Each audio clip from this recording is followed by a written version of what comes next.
Greetings and welcome to another episode of Music is a Journey. I'm Peter Scove, and today's episode I'm going to devote to an entire band. I'm going to be taking a look at their top 10 songs. Now, the band that I want to be featuring today is Styx, and if you have followed my recent videos, I did a video about Styx not long ago. That was part of the Side Trips series, and the Side Trips series is meant to be just about a short 15-minute video where I'm talking about a band that I have recently become interested in or re-interested in, and I'm listening to a lot at that moment without actually having any plans to make some kind of full-length, like 30-40 minute video. So anyway, I did something about Styx because at that time I was starting to become more curious about the band. I had a couple of albums, I started to buy some more, and I found their music was quite interesting. But I made that video way back in February, and at that time, I really didn't know much about the band. I had very little information about them at the time, so I had very little knowledge about their history. I couldn't even remember some of the names of their albums. One album I talked about, I couldn't tell you much about it other than it was supposed to be their worst album. So when I recorded that in February, and when I finally got around to putting it together in April, and I watched it, I thought, wow, I really don't know much about this band, so let me find out a little bit more. And I decided to do something like I did when I did my top 25 old school death metal albums or top 25 80s thrash metal. I decided to go to the internet and see what other people were saying were the best albums and songs, and so I thought songs was a good place to start. So I went to the internet and I checked some websites where people had listed what they felt were the top 10 songs of Styx, and then I also checked on YouTube where there were also some lists of the top 10 or in some cases top 40 or whatever songs. And then I compiled a list of what were the most frequently mentioned songs and made a list that way.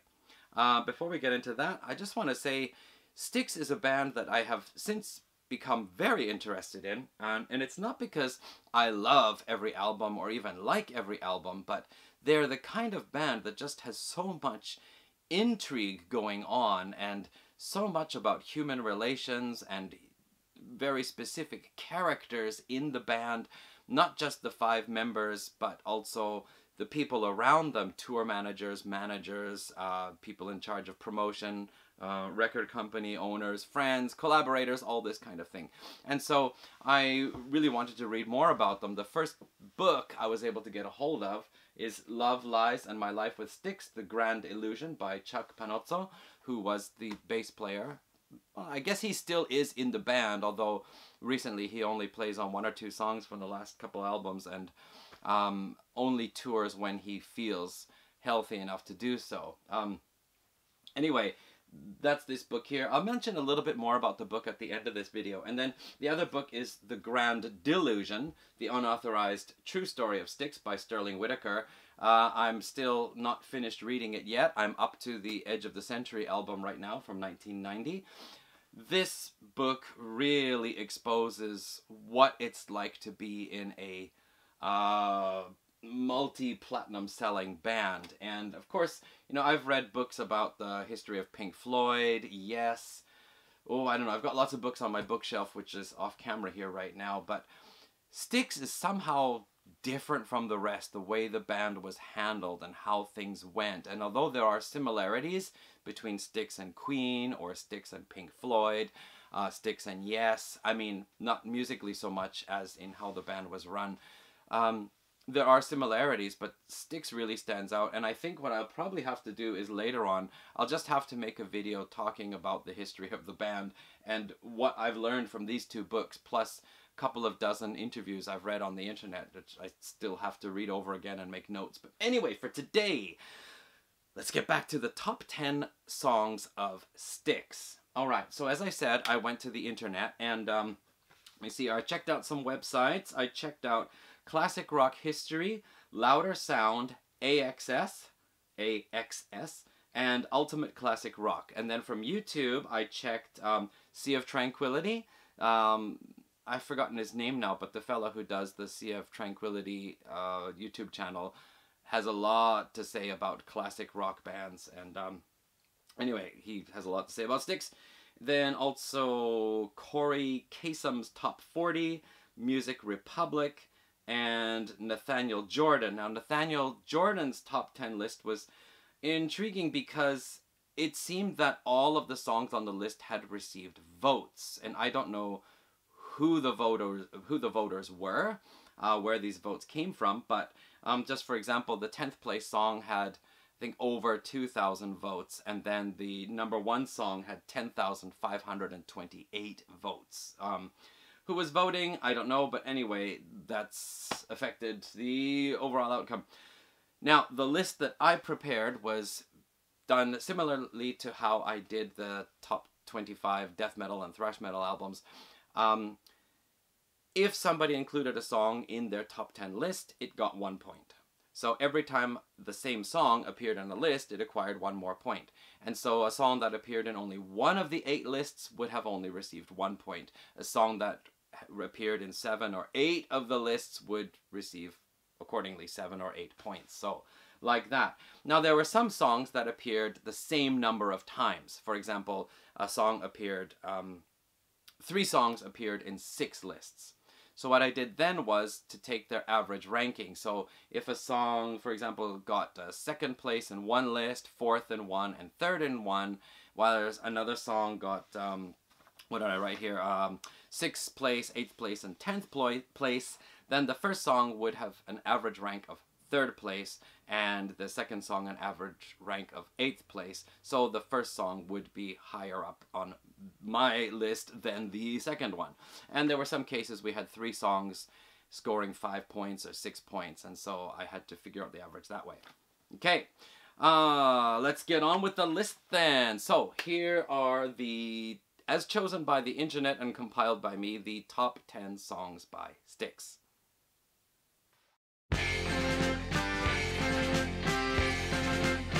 I'm going to start with the 11th place song, and the reason why is because both the 11th place and 10th place song appeared on, I think it was a total of 3 lists each, but the 10th place song obviously ranked a little bit higher. So the 11th place song is, Fooling Yourself, Angry Young Man, from the Grand Illusion album from 1977.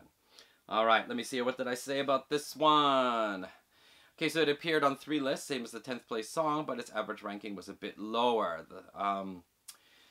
The Grand Illusion is usually the best loved Styx album. It is considered their quintessential album, just all systems firing wonderfully.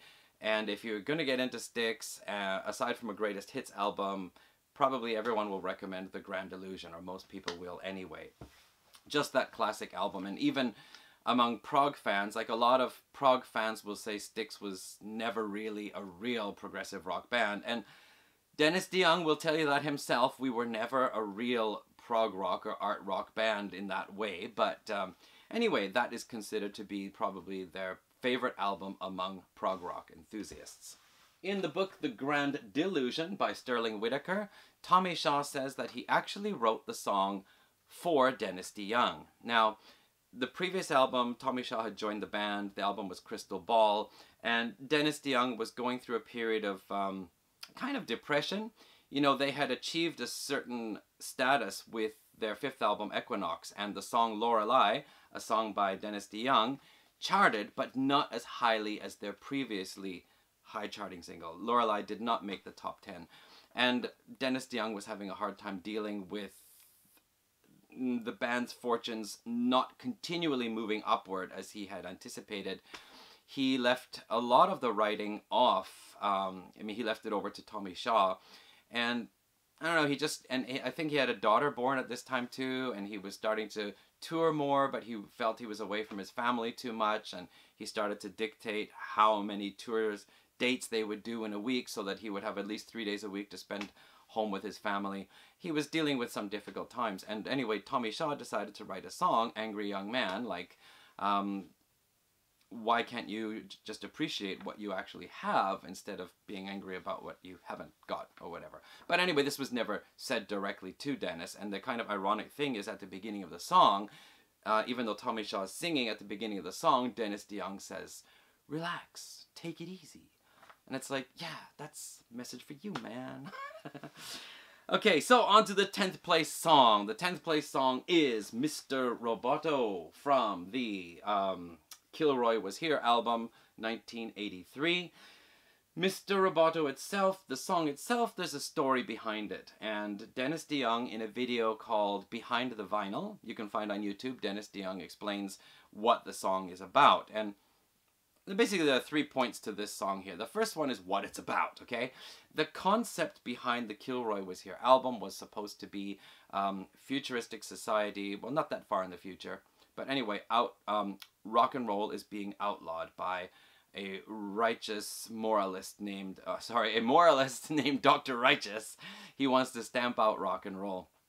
And Kilroy is the name of a musician who has been imprisoned, and basically rock and rollers are being put in prison, but in Kilroy's case, he was one of the more famous ones. So what happened, Dr. Righteous set up a scenario where, set up a situation where one of his henchmen went to the concert, aggravated Kilroy.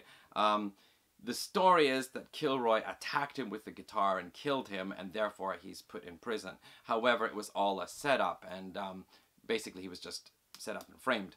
So Kilroy's in prison, and then there's this young man named Jonathan Chance who wants to kickstart rock and roll again and get things moving one more time. So he is a kind of rebel, and he tries to go against Dr. Righteous's movement, and he actually breaks into Dr. Righteous's cable network TV and gets a video on of a Kilroy show, Kilroy's rock band show, and Kilroy hears this, he becomes inspired to break out of prison, and all the prison guards are these robotic characters called robotos, which is from the Japanese word for robot, roboto. So robotos, and he manages to overcome his servant, his caretaker, steal his metal faceplate mask, and then tries to imitate being a robot and escape from prison.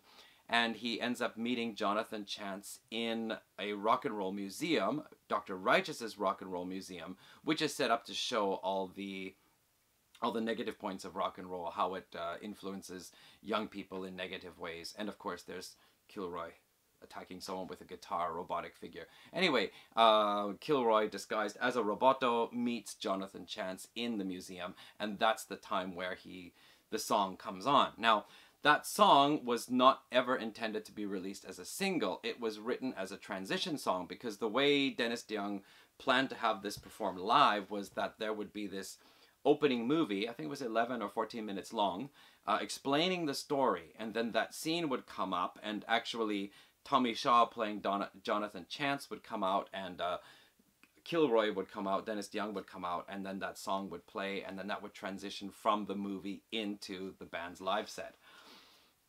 So Dennis DeYoung says it was never intended to be a single, but a lot of people said, it's a great song, you should release this, and they did, and well, look what happened. From this album, it is one of Styx's top 10 all-time favorites, apparently. According to the internet, it's also on all of their greatest hits albums. And this was a song that I heard way back in 1983-84, when I used to stay up late and watch Friday night videos or Good Rockin' Tonight. And like with Queen's Radio Gaga, I was never interested in either of those two songs. They just meant nothing to me, but that was my introduction to both bands. Mr. Roboto for Styx, Radio Gaga for Queen. And now, 2019, I really like both those songs. I'll put them on playlists. I'll select to listen to them. I'm really into it. What can I say? Anyway, the album here. Now, this is very interesting because already from the Cornerstone album in '79, there were starting to become some factions splitting up in the band. There was, basically Dennis DeYoung and Tommy Shaw had some disagreements about which direction the band should go, and Dennis DeYoung basically thought of himself as the leader of the band, and so he felt he had a lot to dictate. Tommy Shaw was against a lot of the more kind of softer rock that they were getting into a bit, and James J.Y. Young, the other guitarist, songwriter, he also wasn't really keen on that either. And so the split started happening, and then they came up with these concept albums. And at one point, basically, Tommy Shaw and also JY said, well, we have all these songs. We want to put out a song album, not a concept album. So let's make a song album. And then Dennis DeYoung said, no, we have this idea of this concept album. And the concept was actually born out of the fact that Styx's 1981 album Paradise Theater had a song called Snowblind, and some religious moralist groups in the US said, well, if you play the song backwards, there is a masked message that says, Satan moves through our voices, which was utter BS, but Styx were being singled out for that. And Dennis DeYoung had this fear, like there would be stricter censorship, there would be labeling of music, there would be record burnings and so on. And as it turned out, he was quite right. This is where things went in the 1980s. So anyway, that inspired him for the concept of this album. Now, the album itself, Dennis DeYoung was really into it. I think the Panozzo brothers, they were not songwriters, so they just kind of followed along. JY seems to have gone along with it. He wrote the song Heavy Metal Poisoning, which is part of the story. It's Dr. Righteous. There are basically 4 songs on this album that are directly part of the concept. And the rest of the songs, they're either by a wild stretch of the imagination could be part of the concept, or they just aren't. And that, to me, means that sounds like this could have been a really interesting concept album, but it is split between, yes, it's a concept, and no, it's not a concept. It's half and half. And anyway, basically there was so much frustration with this and the ensuing tour and so many problems they had with it. We'll probably talk about that some other time before the video gets too long. But anyway, in the end, it just, Tommy Shaw said, that's it, I'm out of here. I've had enough of this. And he left the band.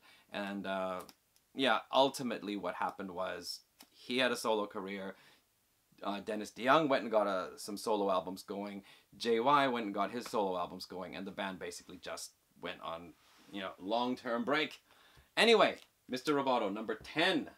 Move on to number 9. So, number 9, from the Cornerstone album of 1979, the song is Babe, Styx's only number 1 hit. And this was the song that started to crack the armor of the band. Now, I say this like there's contention between band members, but just, you know, reading this book over here, The Grand Illusion, there's a lot going on behind the scenes. So, it's not just this song, this guy liked it, this guy didn't like it. There's a whole lot more going on. But anyway, Babe. Now, the interesting thing is Styx had basically been a rock band. Yes, they had some kind of slow beginnings like ballads, but usually their songs evolved into something more rock. And basically they had their pop melody side, they had the hard rock side, and they had their more progressive side. And this, basically, this triad, basically, of elements harmoniously made up the band's sound. And then Dennis DeYoung came ahead with this basically Barry Manilow type adult contemporary soft pop ballad. Now, the song was never originally written as a Styx song. It was Dennis DeYoung's wife, Suzanne. It was her birthday, and he wanted to write a song for her birthday. So he wrote the song, he went to a studio, he wanted to play it on the grand piano, but the piano was out of tune, so he played a Fender Rhodes keyboard, I think. And the beginning of the song, there's kind of just tinkling about. That's him just getting the feel for the keyboard before he starts playing. So he recorded that. There's some synthesizer. He basically did all the vocals himself, although the fellow in the studio did provide some backup vocals on the original demo. And the Panozzo brothers came in to do bass and guitar. The guitarist, Tommy Shaw and JY, they were out of town at the time. So Dennis just did that. He recorded that song, and he gave it to his wife as a birthday present. And according to the Behind the Vinyl video, he said that when he played the song for everybody at the party, people said, hey, that doesn't suck nearly as bad as we thought it would. Dennis has a wonderful sense of humor, and whatever has been said about him as far as being a kind of control freak or domineering or in some ways even insensitive, when you hear him in interviews, he's very entertaining. He's a funny, witty, intelligent guy, and certainly he's a very gifted songwriter. Anyway, so he decided, well, let's bring the song to the band, and he did. And Tommy Shaw and JY weren't really keen on it, but they decided to try to rework it into a Styx song, and they found when they brought in the guitars and stuff, it just wasn't working. So they just went ahead and used the demo as it was. They redid the backing vocals, Dennis's voice only. Tommy Shaw added a guitar solo, and I think the rhythm section was retouched up a bit. And that's it. Tommy Shaw is only doing a guitar solo, nothing else. JY is not on the song at all. And it went ahead to become their one and only number 1 hit. And in 1980, it was awarded the People's Choice Award as the best song of the year. So Wow, it brought Styx a lot of success, but as Tommy Shaw and JY were worried about, it would also alienate some of their fans who were more into their rock, hard rock, progressive rock sound. Anyway, that's the story behind Babe. Number 9 on the list. Moving along, we go to Blue Collar Man. Lonely Nights? Long Nights? Oh, Joss, I still don't know all the songs. Let's see here. Blue Collar Man, Long Nights. This is from Styx's 8th album called Pieces of 8.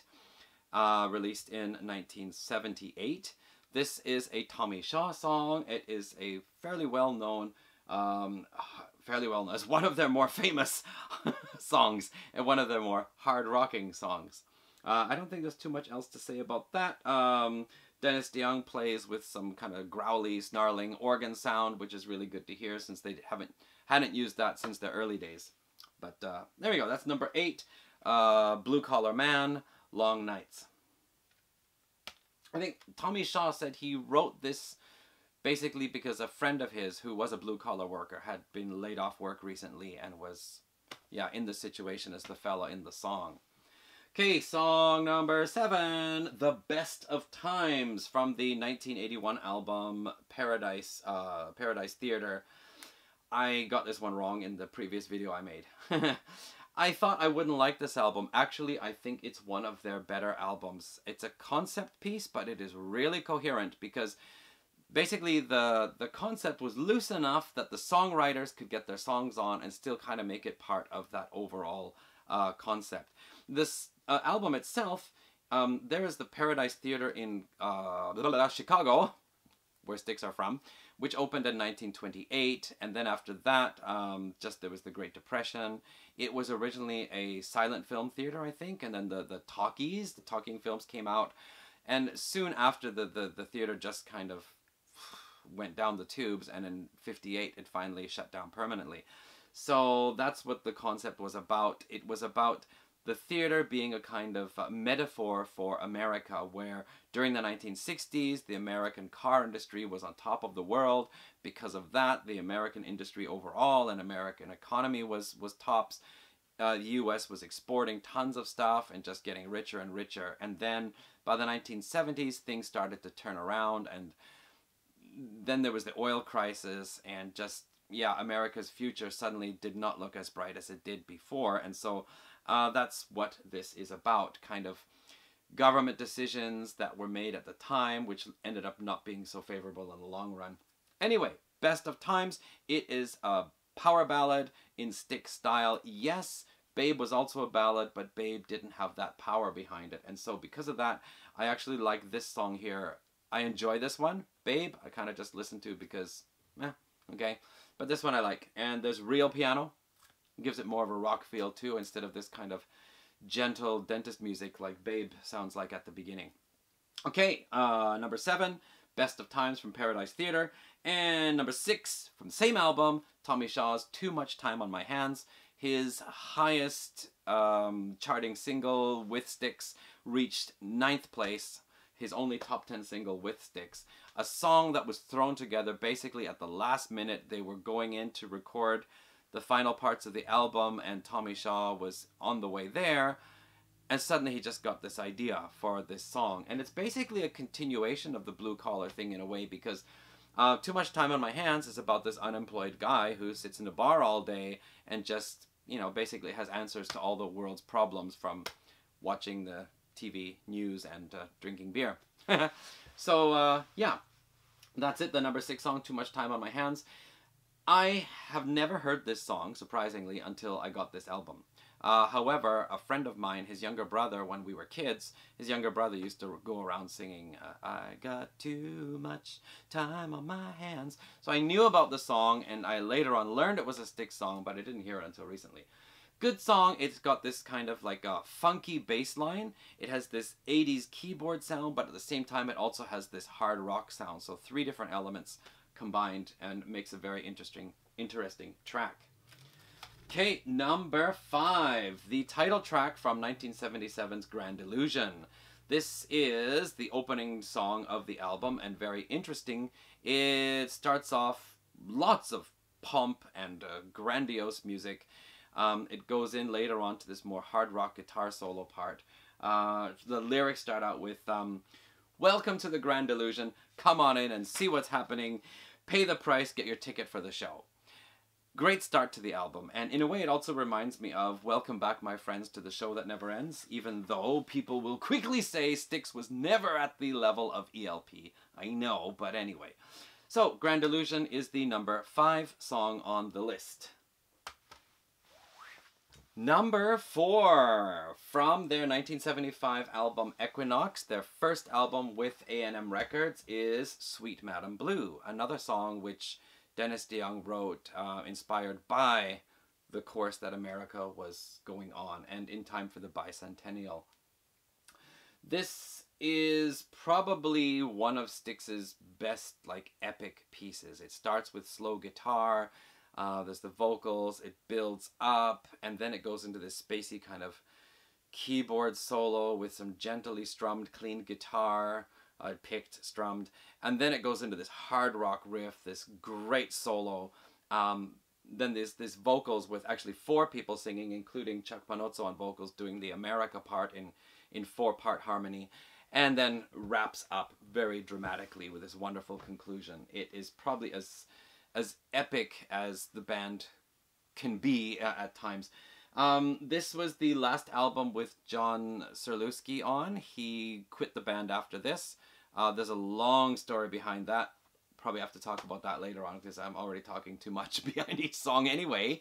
But yeah, he left the band after this, and then they very quickly had to get someone in, and they got in Tommy Shaw like 3 days before they were going to start going on tour. Anyway, one interesting thing I read about the song is that most of it is basically the first take in the studio. And they said that they like doing the first takes because that's when everything is just really fresh. It hasn't been rehearsed to death, you know, doing take 9, take 10.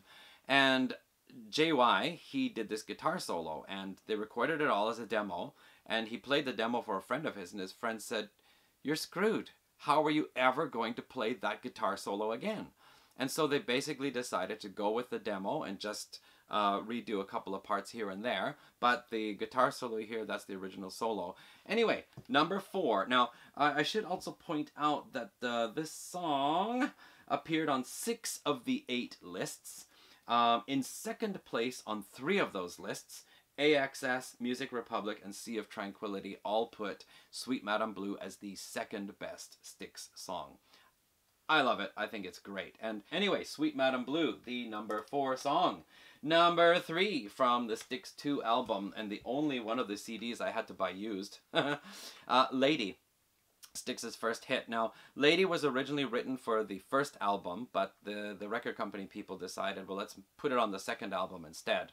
And they put it on the second album and released it as a single. It did fairly well locally in the Chicago area and then disappeared from the charts again.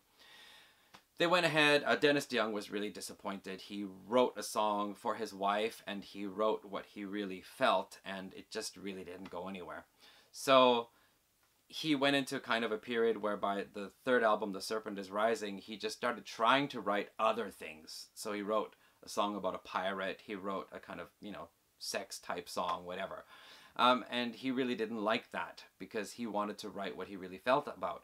So in 1974, when their 4th album was being peddled around to radio stations, Chicago radio stations, station WLS in Chicago, they said, okay, we don't want to play anything from your new album, but we like Lady. And so what we're going to do is we're going to play Lady at 8 o'clock every night. Now, one story says we'll play it every night until it becomes a hit. The other story is we'll play it every night for a week and see what happens.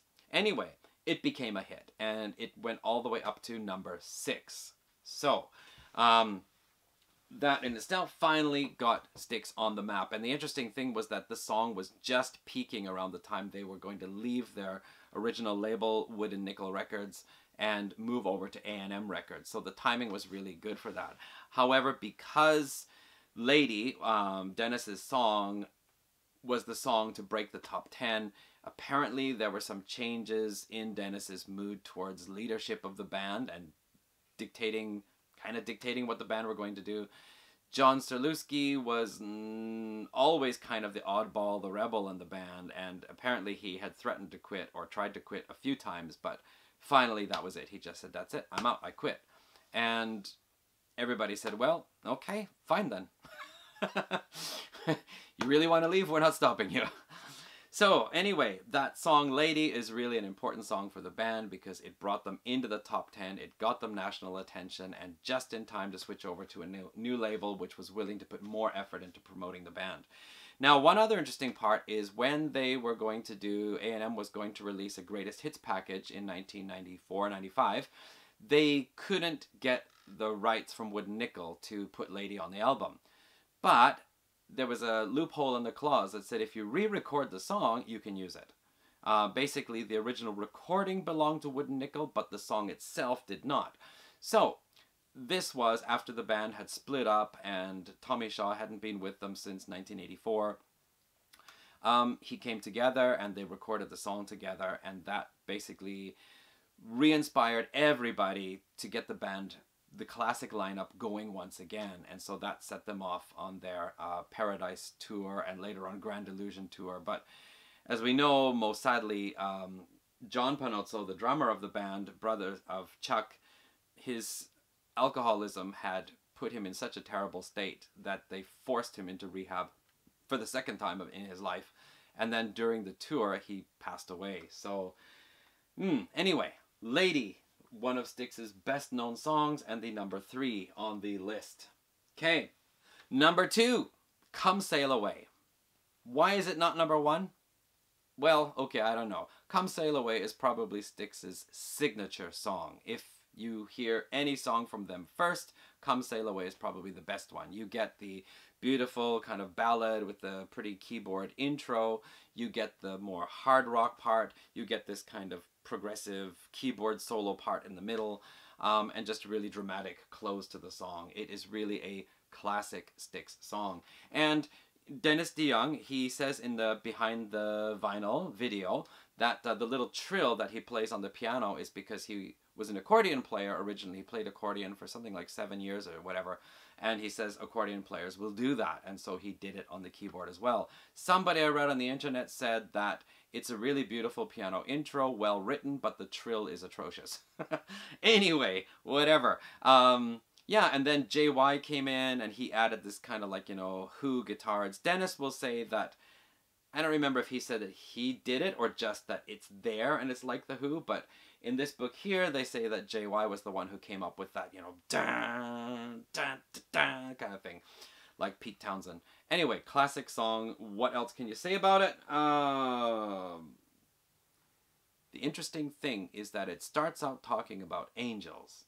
And then I think it was JY who said, why not make it into aliens? And so at the end of the song, they're talking about the angels inviting him, you know, to sail away with them. And then he thought they were angels, but then he climbed aboard their starship. And I just couldn't help but think about Blue Oyster Cult's song, Take Me Away. I wonder if Eric Bloom was listening to this song and thinking, I want to ride away with aliens too. Anyway, number 2 Styx song, Come Sail Away. So, what is the number 1 song? Can you guess? Let's find out. The number 1 Styx song, as listed on the internet, is Renegade. It placed on all 8 lists. Everyone selected it. Let me see here. The song was written by Tommy Shaw. Yes, that's right. Okay, so it was written by Tommy Shaw for the Pieces of 8 album. He originally presented it to the band as more of a folk-type piece. However, he left it with the band, and Dennis said, you know, I think we can rock this up a bit. And JY said, hey, I've got a good riff to put in there. And so it turned out to be this very funky, rocking song. Starts with the opening a cappella part, and then there's this, which I think is JY, and then it just goes into this funky, upbeat, hard-rocking song. Yeah, just, you know, everybody says it's a great song. It is one of Styx's classic songs.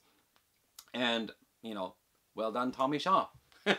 Not his highest charting single, but, yeah, a classic song that has to be in the Styx shows.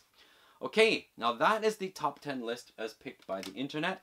I also want to mention just a few songs that appeared on some of the lists that didn't get enough points to actually make it on this top 10 list. So, let me see here. Sea of Tranquility's video included Man of Miracles, the title track from the 1974 album Man of Miracles. I really like it. It's a JY song. It is probably one of their heaviest songs and sounds to me a lot like classic Uriah Heep. So yeah, I agree with that. Good song. The album is often quite maligned though. A lot of people say it sucks. A lot of people say the early albums, the sound wasn't really very good, like the production wasn't well done. But anyway, there's like the first 4 albums, I feel that's just like a separate part of Styx's career, which I basically would say you have the Wood and Nickel albums, you have the classic run from Equinox through to Kilroy Was Here, Edge of the Century is kind of standing on its own, and then you get on to the latter half of their career, their last 3 original studio album spanning 1999 and 2017, which is just kind of another part of Styx altogether. Not bad though. But anyway, let's see here. Sea of Tranquility, Man of Miracles, Castle Walls from The Grand Illusion. I quite like that one too. And Crystal Ball, Tommy Shaw's title track song from the 1976 Crystal Ball album. Yeah. Crystal Ball also gets mentioned in place number 7 on Music Republic's Top 10 Styx songs, as well Pieces of 8. Title track from this album here is number 10 on their list. And Music Republic also put Styx's Unfinished song at number 5, which is a song they recorded for the Man of Miracles sessions, but was never originally on the album. And when the album was re-released in the early 80s as Miracles, the song was put on there instead of the cover song Lies. But the reissue puts Lies back on again. So Unfinished song is now only available through the Wood and Nickel 4-album collection of Styx songs, Styx albums.